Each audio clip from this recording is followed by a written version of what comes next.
சுதன் பரிசுத்த ஆவியின் பெயராலே ஆமென். இயன்றதை செய்வோம் இல்லாதவர்க்கே.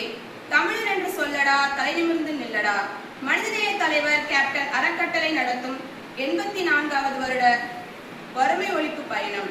ராமநாதபுரம் மாவட்டம் ரெட்டையூரணியை சேர்ந்த உதவி என்றவுடன் ஓடி உதவும் மனம் கொண்ட மனிதநேய தலைவர் கேப்டன் அறக்கட்டளையின் துணை செயலாளர் திரு எஸ் பாலச்சந்திரன், திருமதி சரஸ்வதி அவர்களின் தவப்புதல்வன் பி சந்தோஷ் அவர்களின் 14வது வருட பிறந்த நாளான இன்று அவர்கள் வாழ்வில் எல்லா செல்வங்களும் பெற்று பல்லாண்டு காலம் சீரும் சிறப்புடன் நோய் நொடியின்றி நீடூழி வாழ்க வாழ்க என்று வாழ்த்தி அரசுநகர் அலெக்ஸ் கைலாசம் முதியோர் இல்லத்தில் உள்ள முதியோர்கள் அனைவரும் தங்களுடைய அன்பான ஆசிரை வழங்குகின்றார்கள்.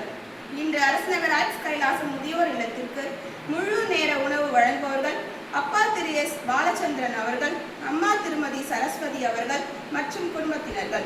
இவர்கள் அனைவரின் குடும்ப நலம், உடல் நலம், கல்வி, பொருட்செல்வம், தொழில் முன்னேற்றத்திற்காக முதியோர்கள் அனைவரும் விசேஷமாக எல்லாம் வல்ல இறைவனை வேண்டிக் கொள்வோம். முதியோர் இல்லத்திற்கு 3 வேளையும் தரமான உணவு வழங்க ஏற்பாடு செய்த மனிதநேய தலைவர் கேப்டன் அறக்கட்டளை தலைவர் திரு எஸ் அம்ஜித் அலி அவர்கள், ஒருங்கிணைப்பாளர் திரு ஏ மயில் முருகன் அவர்கள், செயலாளர் திரு எஸ் சேவியர் அவர்கள், பொருளாளர் திரு எம் கண்ணன் அவர்கள், செய்தி தொடர்பாளர் பா மாரிமுத்து அவர்கள், இவர்கள் அனைவருக்கும் முதியோர் இல்லத்தின் சார்பாக எங்கள் மனமார்ந்த நன்றிகளை தெரிவித்துக் கொள்கின்றோம். ஜெபம்.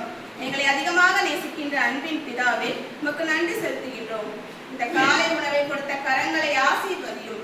இந்த அருமையான குடும்பத்தை உமது கரத்தில் கொடுத்து ஜெபிக்கின்றோம், ஸ்தோத்தரிக்கின்றோம். இயேசுவே, ஏழைக்கு இறங்குகிறவன் கர்த்தருக்கு கடன் கொடுக்கிறான். கர்த்தர் அதை அமுக்கி குலுக்கி சரிந்து விழத்தக்கதாக அளந்து கொடுப்பார் என்று சொல்லும் வேத வசனத்தின்படி அவர்கள் நல்ல சுகபல ஆரோக்கியத்தோடு காண கிருபை செய்யும். உடைய பாதுகாப்பின் கரம் இவர்கள் குடும்பத்தில் உள்ள ஒவ்வொருவரோடும் இருப்பதாக. அன்பின் தகப்பனே, இந்த உணவை தந்த குடும்பத்திற்கும் எங்களுக்கும் இது ஆசீர்வாதமாக அமையட்டும். இயேசுவே, ஸ்துதி கன மகிமை எல்லாம் உமக்கு ஒருவருக்கே செலுத்துகின்றோம். மீட்பரும் இரட்சகருமான இயேசுவின் மூலம் ஜெபிக்கின்றோம் எங்கள் ஜீவனுள்ள நல்ல பிதாவே. பிதா சுதன் பரிசுத்த ஆவியின் பெயராலே ஆமென். இந்த வேளையில் இந்த உணவை தந்த இறைவனுக்கு நன்றி. ஆமென். தேங்க்யூ.